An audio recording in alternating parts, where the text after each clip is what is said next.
What's up guys, it's Scott at ECS. We're back here with my E36. We did the upgrade or unload on it and we turned it into a drift car. We didn't have time to go drifting the last time, but today we're gonna take it to Pitt Race and actually test it out and see if all the modifications are gonna make me wanna hang on to this thing. So follow along and we'll see how it goes.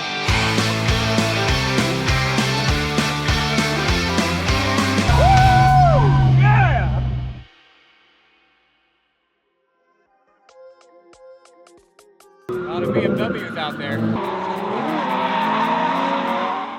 I've been wanting to do this for probably around 15 years. My nerves were getting the best of me a little bit, but everybody at the event was really cool and chill and calmed me down, and talking to Kevin and Mike made it just seem like another day. So by the time I was actually ready to strap in the car, most of my nerves were gone, other than the normal expected nerves that you get from doing something your first time. Kind of wish we were first though to get the nerves out of the way. Now I got an hour to watch everybody else and get even more nervous, but it's gonna be a blast. We just had the A group and then BC group going, so we were in the second group. So I was actually kind of happy because we got to watch the other group go out first, because we had attempted to do like a somewhat track walk and I was getting lost just looking at it. Then I took the opportunity to hop in with Mike, of course, and get a few laps in with him to see how the track actually was. And when we got in there, he ripped first through third and then just yanked the e-brake completely sideways in the first turn, and I was smiling the whole rest of the time through. I will not be doing that off the road. How you feeling, Scott? A little nervous, not gonna lie. Kevin went with me and he gave me some pointers. He asked about the handbrake and if I had the muscle memory of clutch in the handbrake. Don't touch it until you have time to figure that out. It just takes muscle memory. Like once you get that down, then you can actually start to use it. But until then, just throw it in the clutch kick. My first lap out, when I went to initiate, I don't know what I was doing. Then I spun out a couple times, but Kevin had positive reinforcement and was like, he did great. First thing he did was he tried to turn the wheel the whole way and counter steer, hold it at angle, and really just needed to let it do its thing and transition and use the throttle to drive the car around the corners.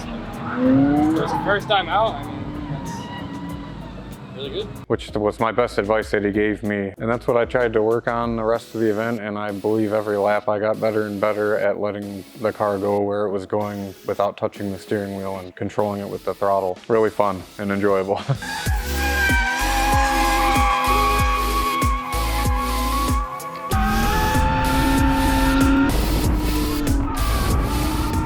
Once I got my fourth lap, I think, I was with my son Ryder, he's 9. And when we got done, he was giving me fist bumps and he said, "Dad, that was a heater." It's not the words I would have used, but yeah, it was a good run. And I think from then on, I kind of was able to start dialing it in and really start putting the car more where I wanted it to. I got pretty comfortable to where I feel like I would be able to go somewhere with walls now. It's a blast. It's the most fun I've had in a long time. Yeah. I should not have waited this long to do this, because it's amazing. So all the parts on the car totally transformed it from what it was before. It did exactly what I expected it to do on the track. Performed better than I could have even imagined, honestly. I didn't mess with anything on the car, just drove the 12 laps on one set of tires, and the car did exactly what it was supposed to do. What tires were you running?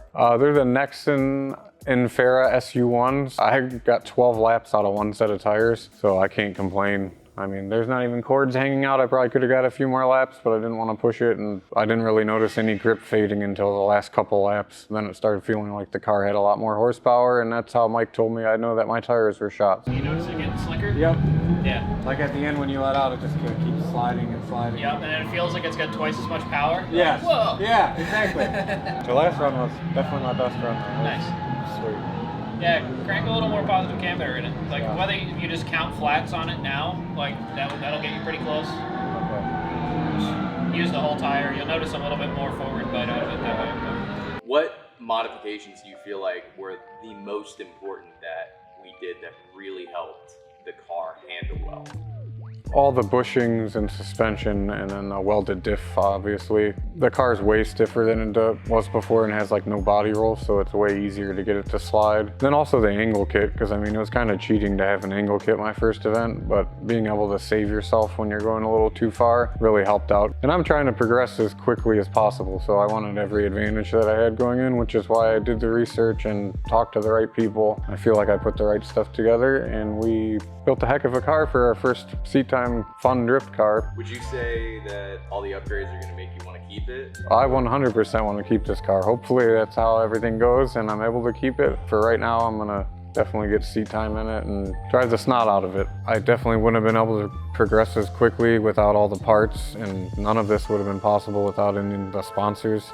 I mean, ECS and Turner obviously just wouldn't have happened without them. Liquimoly, I have all those fluids and everything in there. CSF, the radiator. Souvenir gave me all the body parts to make this thing look the way that it does. If you notice, there's an Exact Crane sticker on the hood. I just wanted that on there because they helped me out in a point in my life where I really needed help and I would not be where I am without them. So Jack, Jeff, and Connie, thank you guys very much. You're still family to me. Next in tires, I got 12 laps out of one set of Vera SU1s. My final thoughts are this thing rips and it's a blast and I cannot wait to get out again next weekend and just rip on it some more.